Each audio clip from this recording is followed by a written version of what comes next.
Welcome to Creatively Exposed, where we humanize the creative one episode at a time. And it is December 31st at 6 p.m. Eastern Standard Time. And my sporadic little podcast, well, let me not diminish. It's been a hard couple of years. This has been an interesting year, and I have a lot of thoughts about a lot of different things, especially 2023, since that's what, everybody's doing their review and yada, yada, yada. I usually do my personal reviews around my birthday, and fireworks are happening right now, and it's, there's fireworks on the Roku, what they call this, whatever the old school wallpaper turned screensaver, Jesus, all right, yeah. But it's a new year coming in, but we may not feel it until later in the year, and that is okay. I've been thinking about all of the most recent conversations that I've had in regards to practicality around our rituals, around adopting ourselves. I have been in a space of not doing a damn thing since before Christmas, and there's nothing, I have nothing within. I've never been a person that's just existing on vibes so it can be a little uncomfortable for me. I've also haven't been able to record because my app on my phone is not there. It won't connect. Shout out to Spotify. And my whatchamacallit, it's only on one of my devices. So that's where we're at. And now I'm doing way too much because I left my phone. My bad, y'all. There's something to be said with the desire to exist with our grief, with the genocide in Gaza, Palestine, really, with the genocide in Darfur,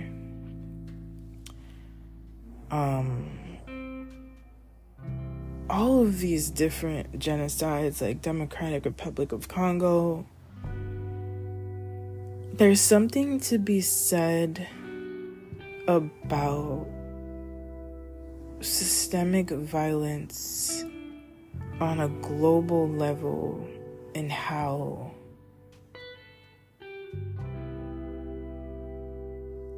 I don't even have the words to capture that. It is the sign of things cannot continue the same. And so if you don't feel starting strong or ending strong or whatever it is, maybe that's okay. Maybe it's all right that we move a little slower and more intentionally. Sometimes we don't realize that there is grief in our day-to-day, and the things around us tell us the story when we can't say it for ourselves. So when I say that, I think of You know, if you don't have the capacity to clean your house from top to bottom and do all the stuff for the New Year's Eve situation. I was talking with one of my homies, and they mentioned that maybe rest is part of that cleansing and reset. And I think that's powerful. There are versions of resilience that just allows us to continue the dismantling of what just hasn't really ever worked.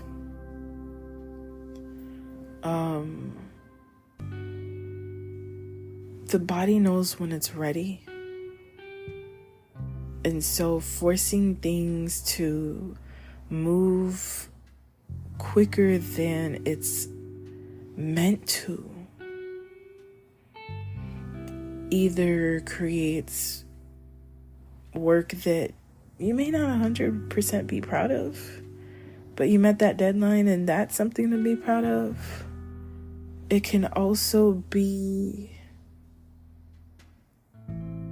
that we start to disassociate from our art. I'm a person that I believe that art is political, whether you try to be apolitical or not. Because my very existence is political. And so, even if you're writing about nature, there is violence happening because of the same systemic oppression and violence that is upon Black and marginalized, colonized, oppressed folks. And so I have been thinking a lot about what is the intention and the purpose behind my art. It's why I write in an Afrofuturistic lens, why I'm stuck in this concept of utopia, even though I'm working on something else. But in order to build a world where what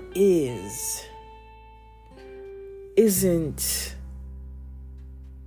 the compass for humanity, sometimes we have to envision something that does not exist yet, or may never exist to that capacity, right? Nothing, if it's humans involved, it's not going to be perfect. And so, as this new calendar year starts, I want to honor the grief that we don't know that we're carrying sometimes. And it shows up in ways that are easy to ignore, especially in my community, which I am a Black woman, Latina woman, living in America. And I am wholly in community with the queer homies, like, to more community care, to communal liberation. Reach out to people, allow them to reach out to you. Let us not create art in isolation as much anymore. And I don't know what that looks like. I know I'll be probably restarting the writing group, once I get situated. I may be employed the next year that comes. I don't know what will happen. Working self-employed for 1 year and contemplating another change, I have no idea what it's gonna look like.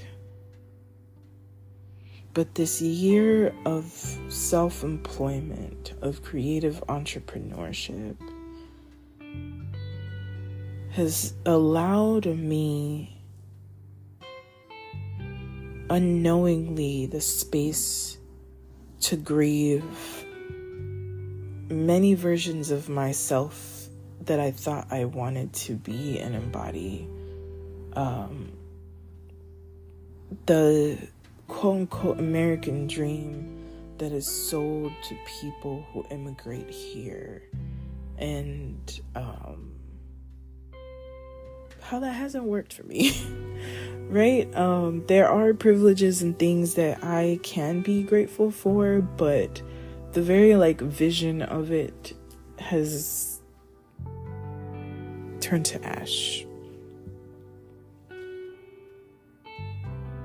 It has also allowed me to understand that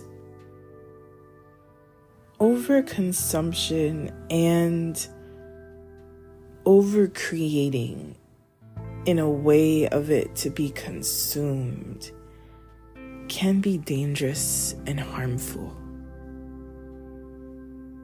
And I feel like I'm all over the place, but I hope this is making sense somehow. Honor the parts of you that are exhausted, that have been in survival mode, that have been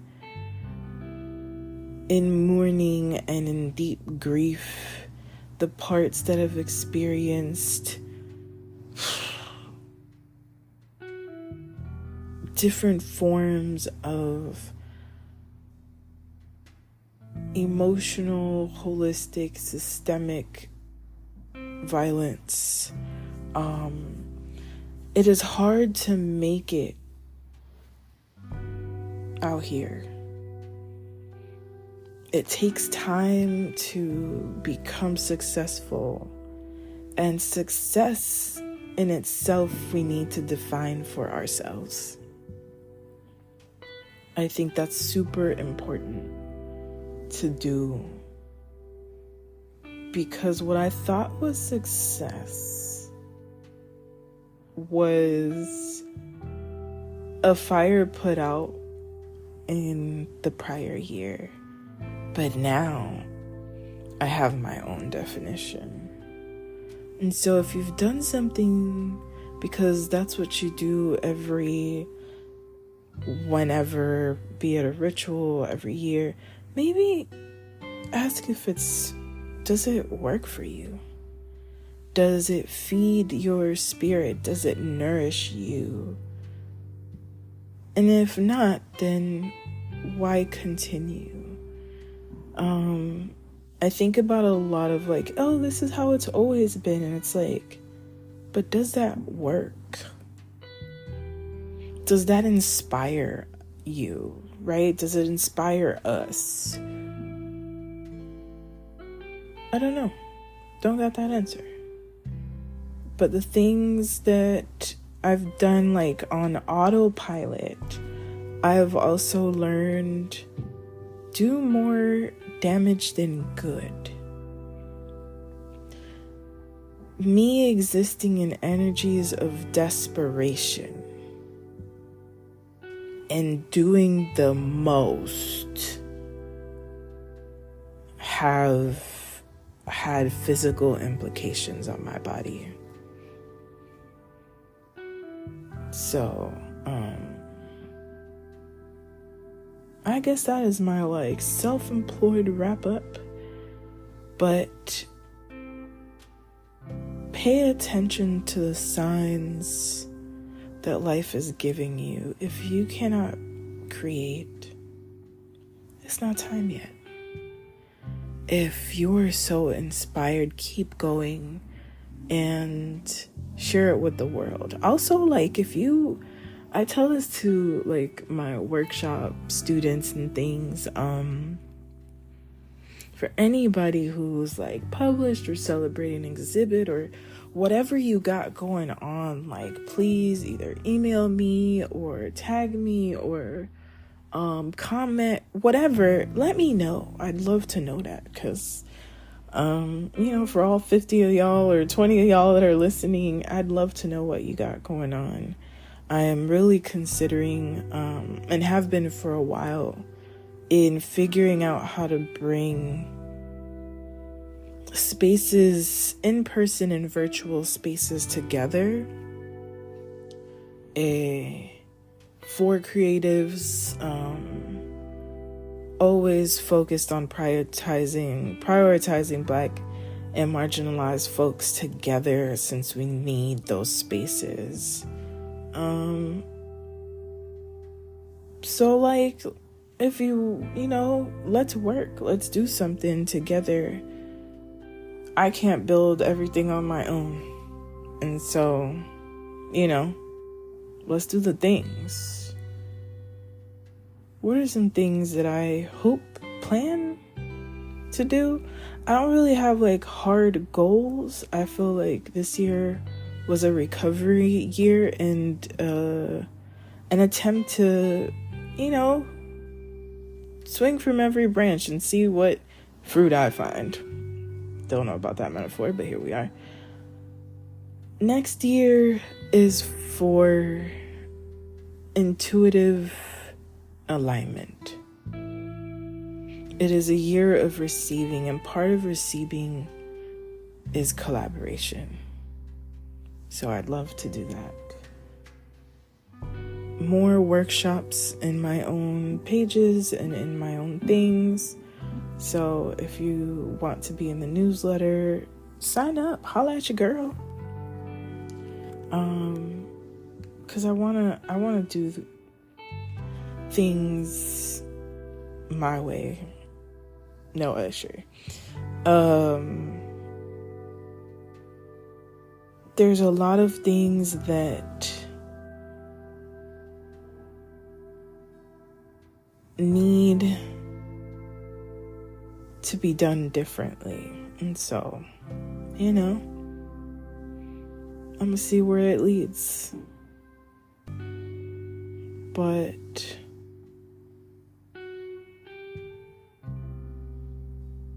offer yourself grace, but also know that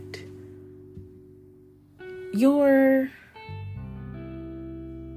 repost matters. Like, some things we think about, like, I think about the role I have in collective liberation as an artist. And sometimes I've had nothing. I've got nothing for a little while. But I retweet, I repost awareness, discussions. Don't sleep on the things that feel small. Creating art, creating a post. If somebody didn't see your stuff, reshare it.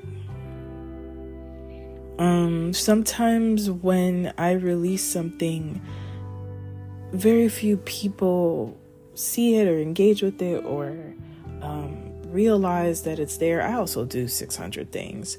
And so I think Chen writes on Twitter was discussing self-promotion. And I think about this with everything, right? Everything has its point in time. And so whatever artwork or creation that you have, maybe the time that it was released out into the world, published, since I'm a writer, wasn't the time that somebody needed to read it. Keep sharing your shit. Part of the tweet was saying there isn't, and this is their thoughts completely, is like, there is an arrogance to assuming people will be able to find my stuff when we're on the internet. I'm paraphrasing. And there's a sea of people doing all kinds of things. And part of humility is saying, here is this, here's my offering to XYZ, right? And so, reshare stuff. Send a newsletter. Send, hey, did you check this out? Worst case scenario, someone be like, yeah, I actually did. I really enjoyed it. Actually, I wanted to read it again, or I don't want to hear this no more. Screw that person. But like, have the audacity to keep sharing the things that need to be shared. Nothing is too small, apart from complete disconnection from our realities. I think a lot, there is that silence is complicity, but silence, if you're creating, if you're writing, if you're witnessing, if you're being in the world and having discussions, that's not exactly silence, right? Denial, lack of accountability for either privileges that are harmful or siding with awful things, arguing against equality is complicity. Creating art is part of the work, y'all. I actually want to put the editor's note, because there is a quote, and it's actually not from Toni Morrison, it's Toni Morrison's friend, where this is where the artists get to work, right? We cannot despair. We can mourn, we can be in grief, but we cannot despair. And it's also like Maya Angelou, where it's like, do not be defeated, right? Do not exist in defeat.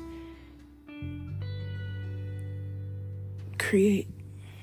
As long as your soul allows you to create.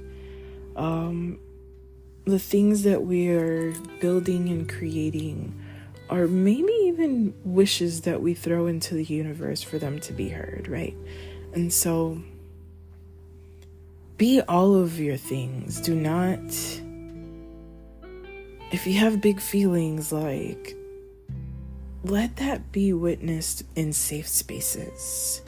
If, I say big feelings, but like sorrow, grief, joy, we need all of it. As a human race, we need all of it. Rest is part of this marathon to collective healing. Avoidance is not. And I don't know. This is my these are the things that are on my spirit, I guess. And may be empowered to keep creating. There's, it is hard out here for poets. But nothing is impossible. Absolutely nothing. And it is up to us to keep believing in that.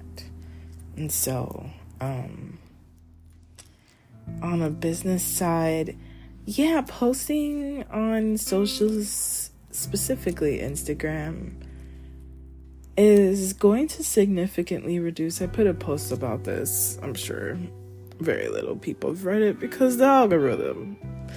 But I'm going to not move back. I'm going to lessen my overextension. That is my goal. I guess, of not doing as much for socials, but also less overworking and burning myself out for things that don't even have a result. Again, like existing in that lack, worry, desperation mode. I'm not talking about survival. It is a part of survival though, I ain't gonna lie. But me personally doing things to be like, hey, see me, doesn't work for me.